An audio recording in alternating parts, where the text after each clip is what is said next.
Welcome to Cut and Thrust, your podcast for the bloody and sometimes bizarre journey through the Middle Ages.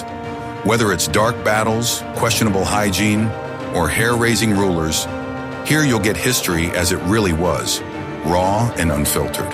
So grab your sword, put on your helmet, and let's dive into the wild world of the past. Hello, and a very warm welcome to a new episode of the Battle Merchant podcast. I'm Hendrik.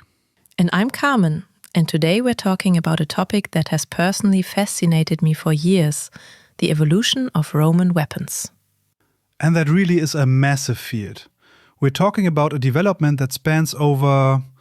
let me put this in perspective. From the founding of the Republic, so roughly 509 BC, all the way to the fall of the Western Roman Empire in 476 AD. That's over 900 years of military history.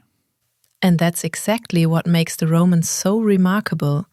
900 years in which a small city-state on the Tiber transformed into the dominant military power of the ancient world. From Britain to North Africa, from Spain to Syria.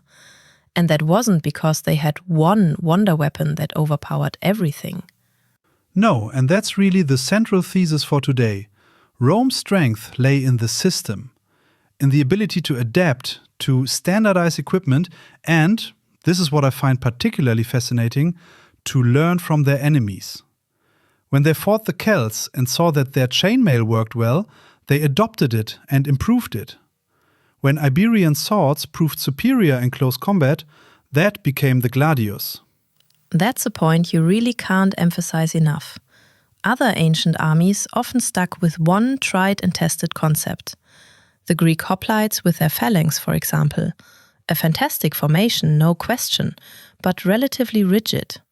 If the terrain didn't suit it, or the enemy behaved differently than expected, they had a problem. The Romans, on the other hand, constantly evolved both their tactics and their weapons. And that's exactly the arc we want to trace today.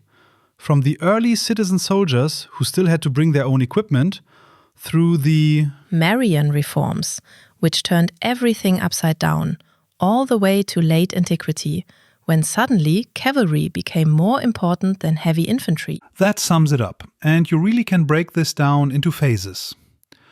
Early Republic with phalanx tactics, Middle Republic with the flexible manipular formation, Late Republic with professionalization under Marius, then the Imperial period as the pinnacle of standardization, and finally Late Antiquity with its own unique set of challenges. 5 major periods, and in each one, something decisive happens with the weaponry. What also fascinates me about this topic is how present it all still is today. If you go to a Roman festival, and there are some really big events these days, the Roman festival in Xanten, for example, where hundreds of reenactors come together, you can see how meticulously people reconstruct this equipment. They work from archaeological finds as templates, sometimes even using original materials. And that just goes to show how well engineered this equipment was. If you try to rebuild a lorica segmentata today, this segmented plate armor, you start to realize just how much engineering skill went into it. These aren't primitive strips of metal. It's a sophisticated system of overlapping plates, leather straps, and metal hooks. And it's also interesting for the LARP community, because Roman aesthetics are so instantly recognizable.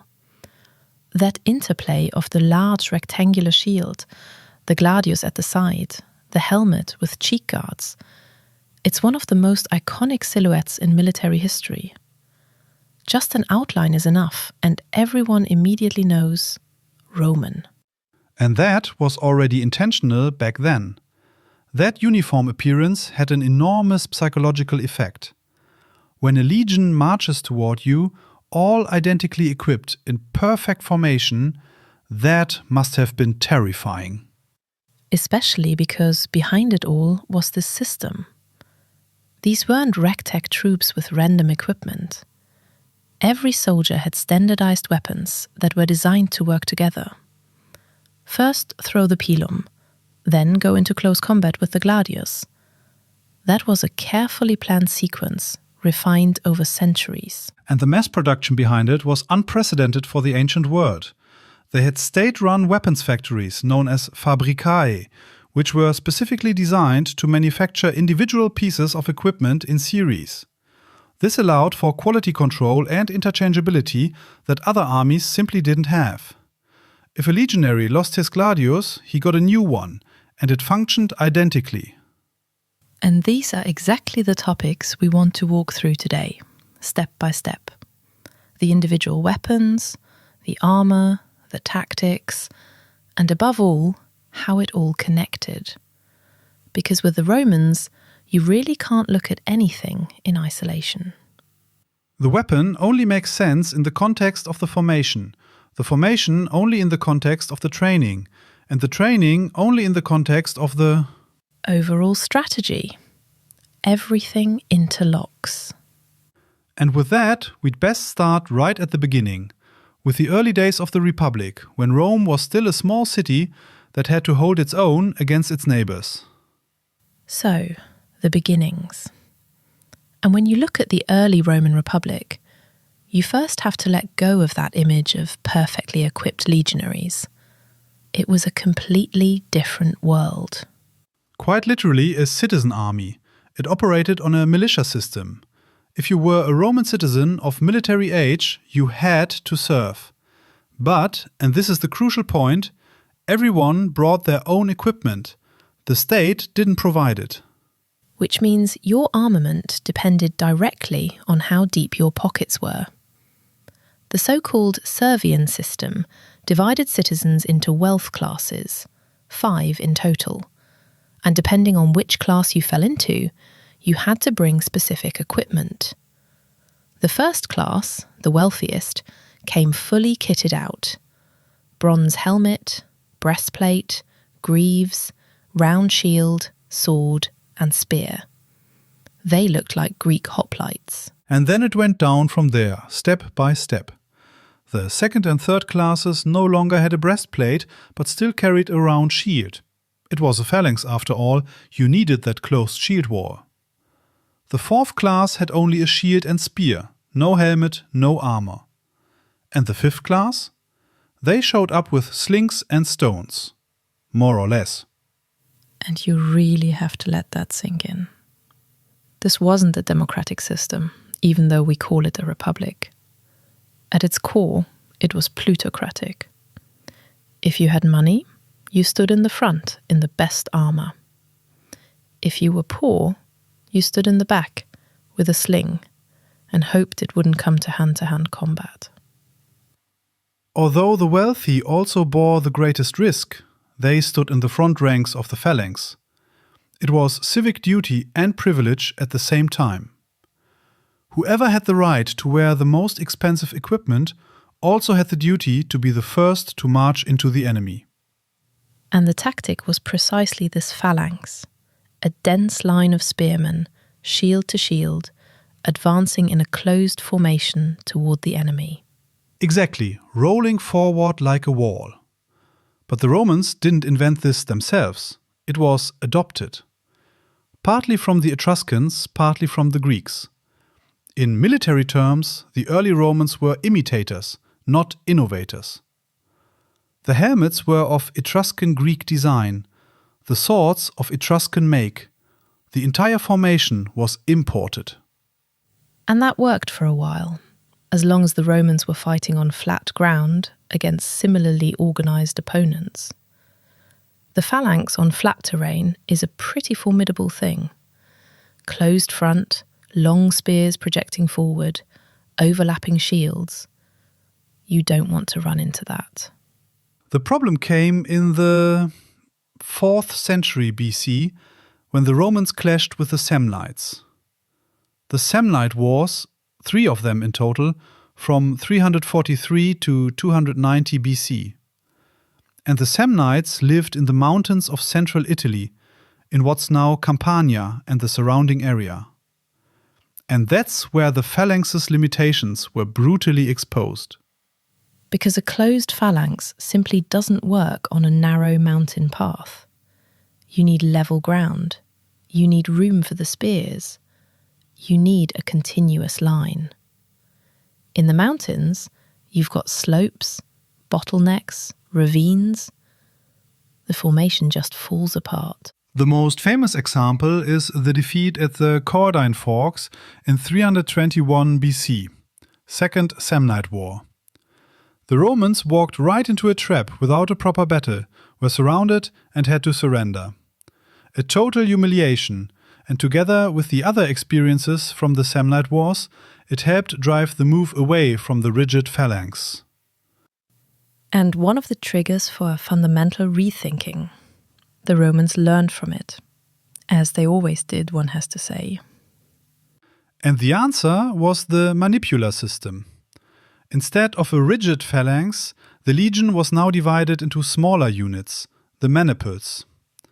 These could maneuver independently, adapt to the terrain, close gaps, and evade. That was a completely different approach. The maniples consisted of 3 lines. The hastati at the front, the youngest soldiers, then the principes in the middle, more experienced fighters, and at the back the triarii, the veterans with long spears as the last reserve. And each of these groups could operate independently. And the crucial thing, the weaponry changed along with it. In a phalanx, you need a long spear and a heavy round shield. In the maniple formation, you need a shorter sword for close combat, a javelin to break up the enemy formation, and a shield that's lighter and more versatile. So, essentially, the beginning of what would later become the classic Roman legionary equipment. The foundation for the Gladius, the Pilum, and the Scutum was laid here, even though the weapons continued to evolve. Although it has to be stressed that this wasn't a switch that was simply flipped. It was a process that took decades. Scholars estimate around 20 to 30 years during which the Romans gradually transitioned from the phalanx to the manipular system. And the standardization of equipment didn't happen overnight either. That came slowly. Only once the manipular system had proven itself, and it certainly did in the conflicts of the Middle Republic against Carthage and the Hellenistic kingdoms, that's when the equipment became more and more uniform. But in the early Republic, it was still very heterogeneous. Every citizen soldier with whatever he could afford. And that's actually what's so fascinating about this phase. You're watching an army that learns out of necessity. The phalanx fails in the mountains, so they invent something better. The citizen army hits its limits, so they begin to standardize. Every crisis becomes the catalyst for the next stage of development. And with that, the foundation was laid for everything that followed. Without the Samnite Wars, without that forced rethinking, the Roman military machine as we know it probably would never have existed. The mountains of Samnium forced Rome to become flexible, and flexibility became its hallmark.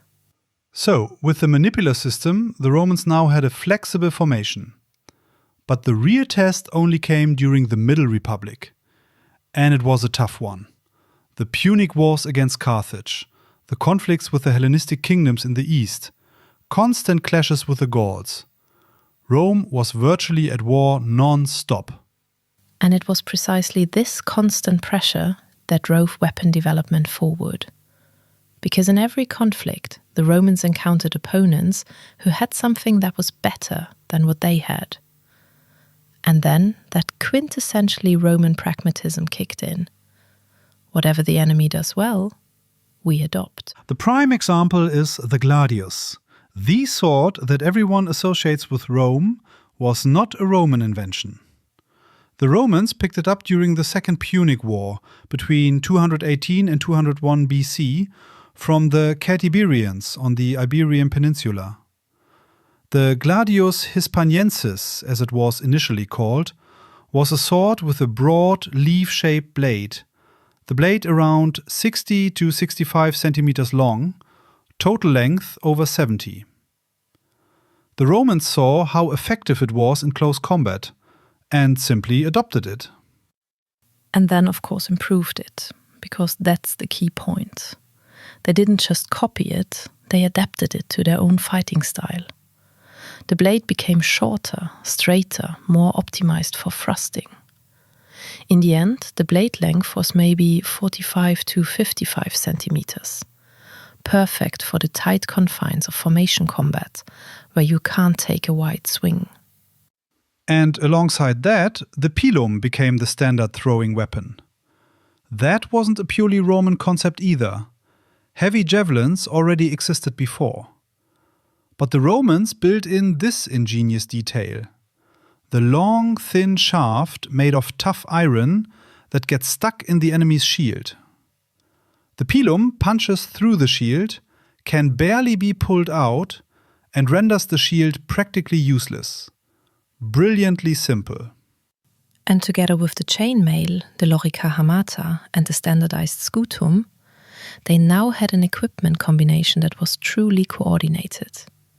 First throw the pila, then close in with shield and gladius. It was a system, not a random collection of individual weapons. But there was still a fundamental problem. The army was still based on the militia system. Soldiers were conscripted for individual campaigns and then sent home afterwards. And as the empire expanded, the campaigns got longer and took them further and further away. Farmers lost their farms because they spent years in the field. And that pushed the whole system to its breaking point. There simply weren't enough qualified citizen soldiers with the necessary wealth anymore. The army had a recruitment problem. And this is where Gaius Marius enters the picture. Late 2nd century BC, when the Cimbri and Teutones were threatening from the north, and Rome had already suffered some painful defeats, Marius fundamentally restructured the military. He opened the army to all Roman citizens, regardless of wealth. Even the so-called capite censi, the propertyless, who had previously been excluded, could now serve. And the state provided the equipment. That was the decisive point. No longer did the soldier buy his own weapons. Instead, the commander equipped his troops. This made genuine standardization possible for the first time. Every legionary with the same equipment, regardless of whether he'd been a farmer or a day laborer before. And on top of that came a whole series of additional measures. The legion was reorganized into cohorts, 10 cohorts per legion, roughly 5,000 men. There was the Legion Eagle as a unified... Right, the standard was the Aquila, and the famous Marius's mules, although that actually referred to the soldiers themselves. They now had to carry all their marching gear themselves to reduce the baggage train. That was up to 30, maybe 40 kilograms. It's no wonder the legionaries were also called Muli Mariani, Marius's mules. Equipment, provisions for a good 2 weeks, cooking gear, entrenching tools. And with all that, they marched 20 to 30 kilometers a day. That's quite a feat. But what I think is particularly important about the Marian reforms, and this is often underestimated, is the social dimension. You see, Marius didn't just solve a military problem, he created a political time bomb. Because these new soldiers, the propertyless ones, had nothing after their service was over. No land, no pension, no safety net. And who took care of their land allotments after service? Not the Senate, which regularly blocked such measures, but... The commander, exactly. And that's where the explosive potential lay. The soldier's loyalty shifted from the state to the commander. Marius's legions were his legions. Sulla's legions were his legions. And when Sulla marched on Rome with his own legions in 88 BC, the first Roman commander ever to do so, you could see where this was heading. And this dynamic then ran through the entire late Republic. Caesar, Pompey, and eventually Octavian and Mark Antony, they could mobilize their armies because the soldiers were personally loyal to them. By the way, if you find these connections between military history and politics as fascinating as we do, feel free to subscribe or recommend us to others. That kind of feedback really helps us a lot. And what the civil wars meant for weapons technology is also interesting. When Romans fought Romans, both sides had identical equipment. You could no longer gain an edge through better weapons. The advantage had to come from tactics, from experience, ultimately from having the better general. And from siege warfare. Caesar took siege weapons, ballistae, catapults, all those torsion artillery pieces, to a new level. Not because the technology was so different, but because he deployed them more systematically than anyone before him. And to be fair, many historians today emphasize that the so-called Marian reforms were less a single revolutionary event and more the formalization of developments that had been underway for some time. The opening to poorer citizens, the increasing standardization, these trends were already visible. Marius consolidated and accelerated them. But the result was an army that was fundamentally different from the citizen militia of the early period. Professional, standardized, loyal to the commander. The foundation for the legions that would later become the standing professional army of the empire under Augustus. You mentioned the Gladius earlier as the prime example of an adopted weapon. Let's dig deeper into that, because the development of this weapon is truly remarkable. Absolutely. And this development can almost be broken down into eras, depending on who the Romans were fighting at the time and how their tactics were evolving. And then they did what was quintessentially Roman: adopt and improve. Over the centuries, a whole lineage of Gladius types emerged, and it beautifully illustrates how Roman warfare evolved. The Hispaniensis at the beginning, then the Mainz type in the early imperial period, the Pilum type as a transitional form, and finally the Pompey type in the 1st century AD. And each type got shorter and more specialized. The Hispaniensis still had a leaf-shaped blade, sort of, how should I describe it, wider in the middle, then narrowing again, almost like a willow leaf. 60 to 68 centimeters long. It was still well suited for both cutting and thrusting. Then the Mainz type, which was already noticeably shorter, 50 to 55 centimeters, but still with that wasted blade shape. It weighed around 800 to 1,000 grams, a solid weight for a short sword. And then the Pompey type, which took the concept to its logical conclusion. Straight, parallel edges, triangular point, only 42 to 50 centimeters of blade. And it weighed maybe 700, 800 grams, so a good 20% lighter than the Mainz type. A steady weight reduction over a few centuries. And that went hand in hand with a clear specialization. The earlier models could still do both, cut and thrust. The Pompey type was clearly a thrusting weapon. Short, straight blade, triangular point, optimized for precise stabs. And there's a logic behind that which was completely counterintuitive for many of Rome's enemies. In most ancient cultures, the thinking was, the longer the blade, the better. A big sword you can swing wide. That does more damage, right? Sounds logical at first. But in the reality it was, In a tight formation, you simply don't have the room to swing a long sword. You're standing shoulder to shoulder with your comrades, the Scutum on your left, your neighbour on your right. You've got maybe half a metre of space. If you try to swing a longsword in there, you're as likely to hit your own comrade as the enemy. And that's exactly why the Gladius worked so well. You don't need a big swing, you don't need a wide backswing. A short, powerful thrust forward, that's all.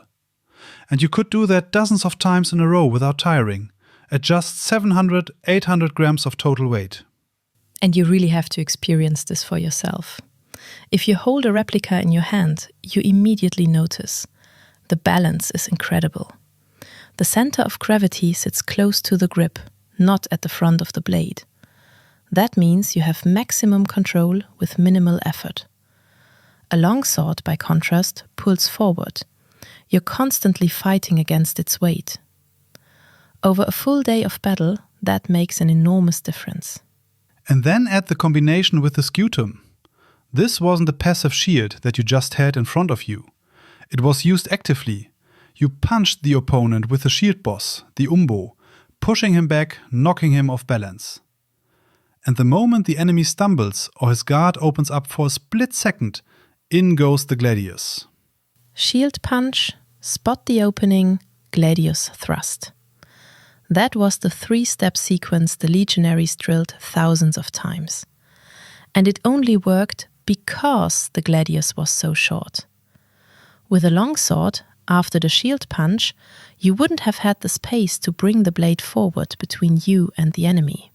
And the psychological effect shouldn't be underestimated either. Rome's enemies were used to sword blows, big, sweeping movements that you could see and anticipate. But these short thrusts that suddenly shot out from beneath the shield were hard to read, especially for fighters from cultures that relied on open, swinging combat. Although, to be honest, the Gladius was effective as part of the system, not as an individual weapon.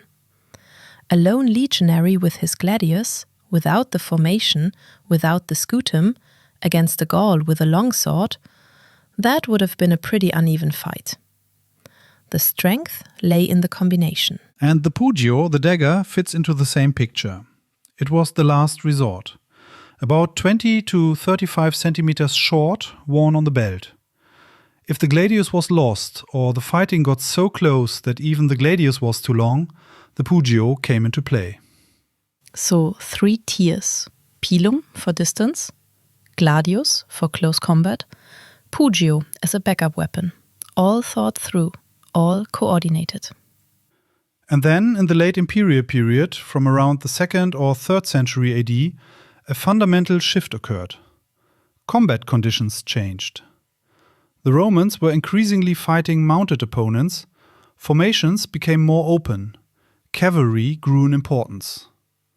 And suddenly, a short sword was no longer ideal. Because in an open formation, and especially on horseback, you need reach. A 45 centimeter blade doesn't help you much. And the answer was the Sparta. 60 to 85 centimeters of blade length, the cavalry versions tending toward the upper end, originally a pure cavalry weapon. But over the course of the 3rd century, the infantry adopted the Sparta as well. It was a gradual process over decades, with transitional forms like the semi-Sparta. And that actually brings things full circle. The Romans in the early period had longer swords than the later Gladius. Then they moved to the Gladius, a short, specialized thrusting weapon. And in the end, they went back to a longer sword, because the combat conditions had changed. It was never about one perfect weapon. It was always about the right weapon for the particular situation and era. And that really says everything about the Roman approach. No dogma, just pragmatism. Now we come to the Pilum, and for me personally, this is one of the most fascinating weapons of antiquity. Not because it's particularly beautiful or particularly deadly, but because of the engineering logic behind it. What do you mean? The Pilum was a weapon that was designed to break. That completely goes against our modern thinking. We want weapons that last, that are robust, that can be reused. The Romans engineered a weapon where the destruction was part of the plan. Let's take a look at how it was actually constructed. You had a wooden shaft, usually ash, about 1 meter long. And on top of that sat a long, thin iron shank, also close to 1 meter, with a hardened pyramidal tip. So the total length was around 2 meters. The weight varied depending on the version, between roughly 2 to maybe 3.5 kilos for the standard models. And the key detail was in the junction between wood and iron. There were 2 basic construction methods. In the Tang-style pilum, a flat metal tongue was inserted into a slot in the wooden shaft and riveted. In the socket-style pilum, a metal sleeve was slid over the shaft. Both variants had the same principle. The iron tip was hardened. The long, thin iron shank behind it could bend on impact. Not because it was deliberately soft, but because its length and thinness made it flex under the force. And when the pilum hit a shield, the hardened tip punched through, but the thin iron shank behind it bent under the impact. And a bent pilum stuck in your shield is a massive problem. You can't pull it out. You can't hold the shield properly anymore because there's a 2 meter long bent piece of metal hanging off it. So you have to throw the shield away. And then you're standing there without cover, at the exact moment the Roman legionaries draw their Gladii and charge at you. That was no coincidence. That was the tactical sequence. First the pila, then the swords. And that is the true genius of it. The weapons weren't individually brilliant. The pilum on its own is a bulky, heavy javelin. But working together, as a system, it was devastating. Pilum neutralizes the shield. Gladius finishes the job. Legionaries typically carried 1 or 2 pila. That varied depending on the era and the unit. The first volley was thrown on command, often at a distance of maybe 20 to 30 meters. Then usually a second volley followed, and immediately after that, the charge with drawn gladius. The time between the last pilum throw and the collision was a matter of seconds. The enemy had no chance to reorganize. And the psychological effect was considerable. Imagine standing there as a Gallic warrior and suddenly hundreds of heavy spears are flying toward you. You see them coming, you raise your shield, and then this thing is stuck in it, bending. The shield becomes useless, and before you can react, the legionaries are right in front of you.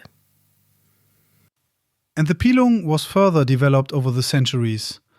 Marius, who didn't just reform the army, but apparently also had an eye for detail, is said by Plutarch to have introduced a clever modification.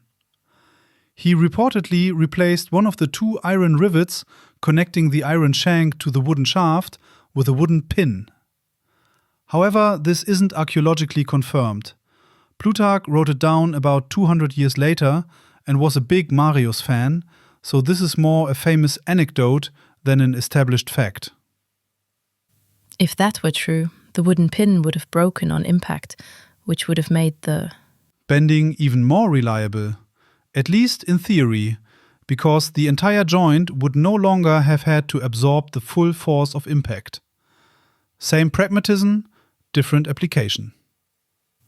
And what makes the pilum so special becomes clear when you compare it to other ancient javelins. The Greek javelin was lighter, shorter, and used by skirmishers, an all-rounder that was actually meant to be thrown back. The Germanic flamea was similarly multi-purpose, designed as both a throwing spear and a close combat weapon. The pilum, on the other hand, was a pure specialist. It could only be thrown. It was unsuitable for close combat, and it was essentially useless after a single use. But in that one function, the massive shield-destroying throw just before close combat, it was superior to every other javelin. The penetrating power from the weight and long iron tip alone, the bending as a bonus, the fact that the enemy couldn't throw it back, It was a single-use product with a threefold effect. And of course, there were variants for different tactical purposes. Besides the standard Pila, there were heavier versions for heavily armored opponents and lighter ones for greater throwing distances, adapted to the particular tactical situation. And in late antiquity, as the style of warfare changed and the legions needed to be more mobile, the Pilum concept evolved into the plumbata. These were significantly smaller throwing darts, depending on the type, maybe 30 to 50 centimeters long and weighing only 130 to 400 grams, with an iron tip and a lead weight for the necessary mass. Soldiers carried 4 or 5 of them behind their shield. This allowed them to throw the projectiles faster and more frequently than a 2-meter-long pilum. The principle remained the same: a ranged phase before close combat, but adapted to the new, more mobile style of warfare. That's the common thread running through the entire Roman military history. The idea stays the same, the form changes. And when you look at the Pilum system objectively, a weapon that's designed to break, that can only be used once, that had to be collected after battle and straightened again in the Fabricae, you can see how much logistical thinking was behind it. That only works if you have the infrastructure to guarantee supply. Without mass production in the state weapons factories, the Pilum concept wouldn't have been viable. You can only afford a single-use weapon if you can manufacture and resupply it in large quantities. And that's exactly what the Romans could do. Now let's look at the defensive side of the equipment, the armor. And the evolution here is at least as fascinating as with the weapons, because it follows the same arc, from simple to complex, and then back to simple again. And now, a quick word from our sponsor. Feeling curious? Then head over to battlemerchant.com. They've got all sorts of medieval stuff, from costumes to armor and loads more. Totally worth a look. In the early Republic, when soldiers still provided their own equipment, body protection depended directly on the depth of your wallet. Wealthy citizens wore bronze breastplates, sometimes anatomically shaped, those muscle designs modelled on the Greek style, plus greaves, also made of bronze. Those who couldn't afford that wore a leather cuirass at best. And many of the poorer soldiers fought with essentially no body protection at all. The first truly standardized armor was the lorica hamata, the chainmail, introduced in the 3rd century BC. And this too, typically Roman, was not their own invention. The Romans adopted the concept of chainmail from the Celts. And then improved it. The Roman version of the lorica hamata consisted of thousands of interlocking iron rings, alternating between stamped and riveted rings. This created a flexible yet remarkably tough mesh. The weight was around 10 to 12 kilos, and anyone who's worn chainmail for a full day knows the weight distributes well across the shoulders, but after 8 or 10 hours of marching and fighting, you feel every single kilo. The hamata offered good protection against sword blows and arrows, but was less effective against concentrated thrusting weapons. Those could push the rings apart. Still, it remained the standard armor for centuries because it offered a good compromise between protection, mobility, and above all, exactly, repairability. A damaged chainmail shirt could be patched up by the soldiers in the field. Insert new rings, done. That was an enormous logistical advantage. And then, in the 1st century AD, the lorica segmentata enters the picture. The armor type that everyone immediately associates with Rome. Horizontal metal strips arranged around the torso, overlapping, connected by leather straps and metal hooks. And the numbers are impressive. Only 5 to 9 kilos in weight, significantly lighter than the hamata, with, well, comparable or even better protection. The overlapping plates distributed the force of blows more effectively than the ring mesh. Although we should address the big myth right away. The segmentata was undoubtedly a technological advancement, yes. But it was far from as ubiquitous as movies and TV would have us believe. If you watch a Roman movie today, every legionary wears this plate armor. Historically, it was quite different. The segmentata was probably standard only in certain legions, and even there, it was worn alongside the hamata. The archaeological finds are concentrated in the Rhine and Danube regions and Britain, the northern frontiers. In the eastern part of the empire, it appears much less frequently. And the time frame needs to be narrowed as well. The segmentata was in use from roughly the beginning of the 1st century AD to the 3rd century, so about 200 to 250 years. The hamata, by contrast, was in service from the 3rd century BC to the end of the empire, a good 700 years. In terms of longevity, the hamata was by far the more successful armor. And the reason the segmentata never fully replaced the hamata was maintenance. The segmentata had dozens of metal hooks, leather straps, hinges, and rivets. Every one of these connection points was a potential weak spot. In the field, under combat conditions, that was a real problem. The leather straps dried out, the metal hooks bent, the rivets loosened. You constantly needed skilled craftsmen and spare parts. The hamata, on the other hand, was robust, low maintenance, and could be repaired in the field. The segmentata was the technologically superior armor, on paper. In the harsh reality of a military campaign, the hamata was often the better choice. And then there was a third option, the lorica squamata, the scale armor. Small overlapping metal plates sewn onto a backing material of cloth or leather. It offered a middle ground, lighter than the hamata, simpler than the segmentata. It was particularly popular with the cavalry and auxiliary troops. And in the late imperial period, from the 3rd century onward, you see a trend that might at first glance look like a step backward. The elaborate segmentata gradually disappears. Instead, the hamata and squamata come back to the fore. Lighter, simpler armor is preferred. But that wasn't simply a regression. It was a pragmatic response to changed conditions. The army was becoming more mobile, cavalry more important, threats were coming from all directions. What you needed were armors that could be produced quickly, were easy to maintain, and allowed freedom of movement. Still, when you see the full arc, from simple bronze plates to chainmail to the highly developed segmentata and then back to chainmail, it really is remarkable. Innovation isn't a one-way street. And in parallel, the helmets went through a similar evolution. The early models were of Etruscan and Greek design. Then came the Montefortino type, a conical bronze helmet with a characteristic knob on top and simple cheek guards. The Culus type followed, more rounded, more comfortable, also bronze, produced in Gallic workshops.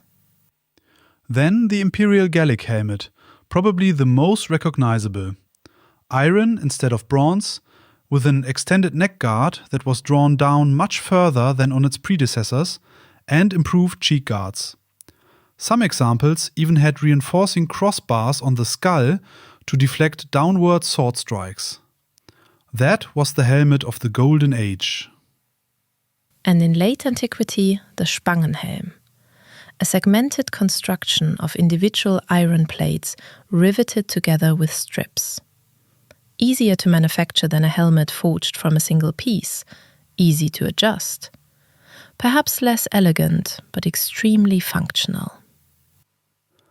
The helmet evolution essentially tells the same story as the armor, from elaborate and specialized to pragmatic and suitable for mass production. Late Rome didn't lose its ingenuity, it lost the economic base to produce complex equipment in the necessary quantities. The evolution of armor shows that military technology never exists in a vacuum. It depends on the economy, logistics, and the actual threats. The best armor in the world is useless if you can't produce it in sufficient numbers and maintain it in the field. Now, the Scutum, the shield. And this is really a piece of equipment you only truly appreciate once you've held one in your hands. About 1.2 meters tall, roughly 80 centimeters wide, curved, and the construction was remarkably sophisticated. It was essentially ancient plywood. Thin layers of wood, probably poplar or linden, light and tough wood, were cross-glued, meaning the grain was rotated 90 degrees with each layer. This created a core that was both strong and springy, and far less likely to splinter. Over that came a covering of cowhide leather, which protected the wood and added extra rigidity. The edges were reinforced with a metal rim, usually bronze or iron, so the shield's edge wouldn't fray with every sword blow. And in the centre sat the umbo, the metal shield boss, behind which the horizontal grip was located. The total weight was around 7 to 10 kilos. That sounds like a lot at first, but thanks to the curvature, the weight distributes across the entire forearm rather than just the wrist. And that curvature was no accident. It was designed to deflect blows and projectiles rather than absorb them head-on. And the Scuta were also painted. With legion emblems, animal motifs, thunderbolts, that wasn't mere decoration. It served identification on the battlefield. From the shield painting, you could tell which legion and which cohort a soldier belonged to. What impresses me most about the Scutum, though, is its dual tactical function. Most people think of a shield as protection, as cover. But the Scutum was equally an offensive weapon. Shield punch. You ram the umbo into the enemy's chest or face, knock him off balance, his guard opens up for a split second, and then the Gladius comes in. Punch, gap, stab. Always the same sequence, drilled thousands of times. And all of this information, while your comrades on either side are doing exactly the same thing. The Scuta overlap in the shield wall. You're protecting yourself and your neighbor's flank at the same time. This isn't a lone fighter thing, this is teamwork in tight quarters, and the Scutum is the key to making it work. Without the rectangular shape, without the curvature, without the solid grip behind the umbo, none of it functions. With rectangular Scuta, you get that dense, overlapping wall that Roman tactics required. Round shields need different techniques. A flat shield absorbs force instead of deflecting it. And then, of course, there's the formation everyone knows, the testudo, the tortoise. The outer ranks hold their Scuta to the front and sides, while the inner ranks raise theirs overhead. A sealed box of shields, protected from above, from the sides, from the front.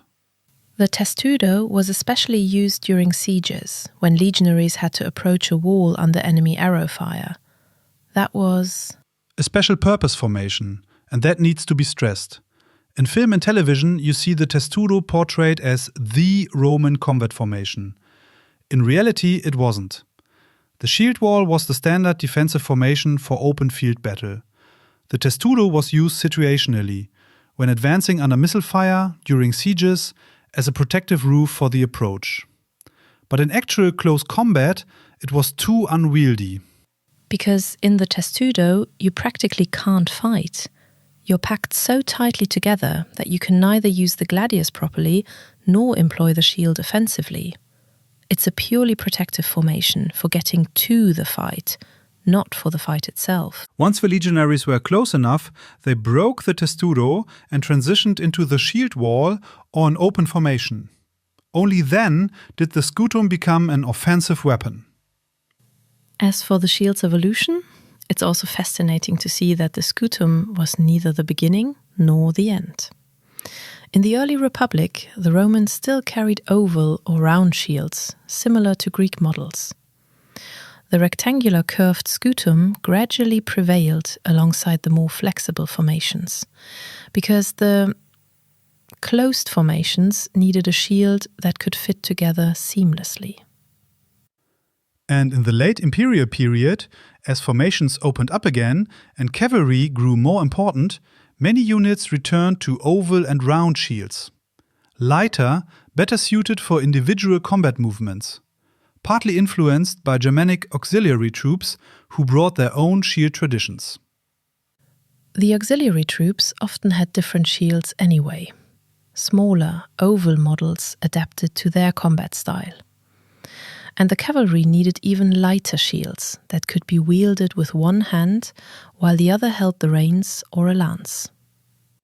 So the scutum in its classic form was, much like the segmentata among armors, a product of the Golden Age. It worked perfectly within the system of the disciplined cohort formation. But when the style of warfare changed, the shield had to adapt too. The scutum didn't disappear because it was flawed. It disappeared because warfare had changed. And that's perhaps the most remarkable thing. The Romans never clung to a single design. When reality changed, they changed their equipment, not the other way around. Now let's move beyond the standard equipment of the individual legionary and look at the bigger picture. Because the Roman military machine had quite different tools in its arsenal. Let's start with the siege weapons. This was an area where the Romans truly excelled, and here too they freely borrowed from others. The foundations came from the Greek and Hellenistic tradition, but the Romans took it all to a completely different level. The two main types were the ballista and the onaga. The ballista essentially worked like a giant crossbow, a torsion mechanism with twisted sinew bundles that fired massive bolts or smaller stones. Extremely accurate, lethal at range. It was used to pick off defenders on city walls. And the onaga, sometimes simply called a catapult, was the brute force. Large stones, incendiary charges, sometimes even barrels of flammable material. It wasn't as accurate, but it was devastating against masonry and fortifications. On top of that came siege towers. Mobile wooden structures on wheels, several stories high, covered with wet animal hides to protect against fire arrows. And battering rams in sheltered housings, used against gates and walls. Roman siegecraft was so effective that it influenced ancient urban planning across the board. Cities had to massively reinforce their fortifications once Rome appeared at the gates. And what made all of this possible was the infrastructure behind it. The Fabricae, the state weapons factories. That's an aspect that's often underestimated. The Fabricae were basically the ancient equivalent of a defense industry. Centralized production with quality control and specialization. The Notitia Dignitatum, a late Roman administrative document, lists over 100 such Fabricae across the entire empire. And they weren't just all-purpose smithies. There were scutarii for shields, gladiarii for swords, ballistarii for artillery, loricarii for armour. Each factory specialized in a specific type of equipment. And strategically distributed. The largest centers were located along the frontiers, on the Rhine, on the Danube, where demand was highest. Major sites in the west included Arles, Lyon and Milan. In Illyricum, Sirmium and Aquileia, plus various others in the east. The system functioned for centuries and enabled Rome to quickly replace losses and rapidly equip new units. That might sound like a logistical detail, but that was one of the decisive advantages over many opponents who relied on individual craftsmen or small local workshops. And then there's this theme that runs through the entire Roman military history: the willingness to learn from others. The sword from the Celtiberians, the chainmail from the Celts, composite bows from the east. Gladius copied, lorica hamata copied, siege techniques adopted from the Greeks and perfected. And that wasn't a sign of weakness. For the Romans, it was pure common sense. In many other ancient cultures, it was considered dishonourable to adopt the enemy's weapons. The Romans had absolutely no problem with it. If something worked better than their own solution, they adopted it. They even elevated it to an art form. The best example from the later period is the cataphracts. When the Romans encountered the heavily armoured riders of the Parthians and later the Sassanids in the east, it was initially a shock for an infantry-centered army. These fully armoured riders on armoured horses with long lances, Rome had never faced anything quite like it. And the response was, we'll build our own. The Romans raised their own cataphracts, known as the Glibanarii. Heavily armoured cavalry in scale or lamella armour for both rider and horse, armed with the long contus and often with bows as well. The earliest attested units date from the early 2nd century, probably raised around 115 AD under Trajan, though they're only securely documented by inscription under Hadrian. But they really gained in importance from the 3rd century under Gallienus, who massively upgraded the entire cavalry. And this brings us to a fundamental shift that runs through all of late antiquity. Heavy infantry, the backbone of Rome for centuries, takes a backseat.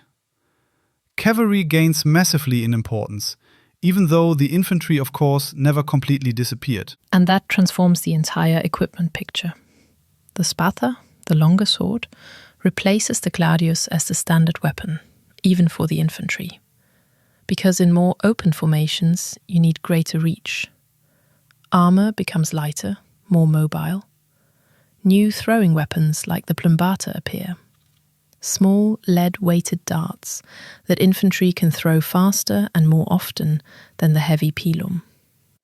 And the auxiliary troops, the non-citizen units, play an ever larger role.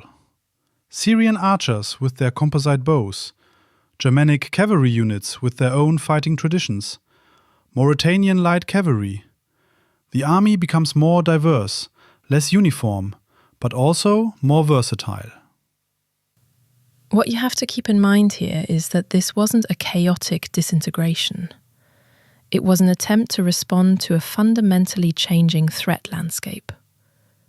Germanic tribes who no longer fought set-piece battles but struck in swift raids. The Sassanids in the east with their overwhelming cavalry. The Huns from the steppe. Against all these enemies, the classic heavy infantry line was no longer the optimal tool. And the Fabricae were working at full capacity to manage this transition. New weapon types had to be produced in large numbers. The spatha required different forging techniques than the shorter gladius. Cavalry armor had different requirements than infantry armor. It was an enormous logistical challenge for an empire that was simultaneously under pressure on every front. And ultimately, this is the phase that shows that the Romans' adaptability, while impressive, also had its limits. You can produce the best equipment in the world, but when the economic base crumbles, the borders become too long, and the threats change faster than you can respond, even the most sophisticated system reaches its limits. If we now take a broad look back at everything we've discussed, from the citizen soldiers of the early Republic who brought their own gear, through the highly standardized professional army of the imperial period, to the mobile, lightly armored units of late antiquity, one thing stands out. It was not a linear progression. It was a wave-like motion. Innovation, consolidation, simplification. Armor went from simple to complex and back to simple. Swords from longer to shorter and back to longer again. relative to the respective fighting style. Formations from rigid to flexible, then flexible in a different way, always driven by the concrete question, what do we need now against this enemy on this terrain? And if you want to boil it down to 3 core principles, those would be, first, the willingness to learn from the enemy, and we've seen plenty of examples of that today. The sword from the Tiberians, the chainmail from the Celts, the heavy cavalry from the Parthians. Rome never had a problem with adopting ideas and developing them further. Second, standardization and logistical thinking. The Fabricae, the state weapons factories, mass production with quality control. That was the foundation that allowed this vast empire to function at all. Without standardized equipment, there's no standardized training, no interchangeable spare parts, no rapid re-equipping after losses. And third, what I perhaps find the most remarkable, systems thinking. No single Roman weapon was inherently superior on its own. The Gladius alone was just a sword. Exactly, just a sword. Without the Scutum and the formation, it was nothing special. The Pilum on its own was a clunky javelin that broke after a single use. But as a system, Pilum destroys the shield, Scutum punch knocks the enemy off balance, Gladius finishes the job. The whole was far greater than the sum of its parts. And what keeps coming back to me, the fall of Rome was not a failure of technology. The weapons continued to evolve right to the end. The plumbata was a clever solution. The cataphracts were an effective answer to Eastern cavalry. The Spangenhelm was actually an advance in production terms. The military kept innovating until the very end. The causes lay elsewhere. Economic pressure, overstretched borders, political instability, the sheer number of simultaneous threats. In the end, the equipment wasn't the problem. It was the infrastructure that produced and distributed it that collapsed. And yet, this legacy has endured. The concept of standardized mass production of military equipment, that's found in every modern army. NATO standardization, for example, where 30 nations use the same ammunition calibers so that logistics works smoothly. At its core, that's the same idea the Romans practiced in their Fabricae. And the modular lorica segmentata, where individual damaged plates could be swapped out without replacing the entire armour. That principle lives on in modern modular body armour, where ceramic plates are changed depending on the threat level. 2,000 years apart, but the underlying idea is the same. Absolutely.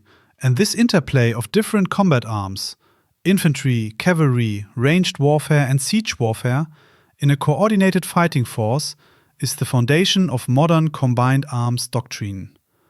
The Romans didn't invent it, but they perfected it to a degree that set the standard for centuries. What remains then is not the individual sword or the individual helmet. What remains are the principles. Pragmatism over dogma, system over individual solution, and the willingness to constantly adapt to changing realities. And with that, we've reached the end of quite a long journey through Roman military history. I found it fascinating to go through it all so systematically once again. I felt the same way.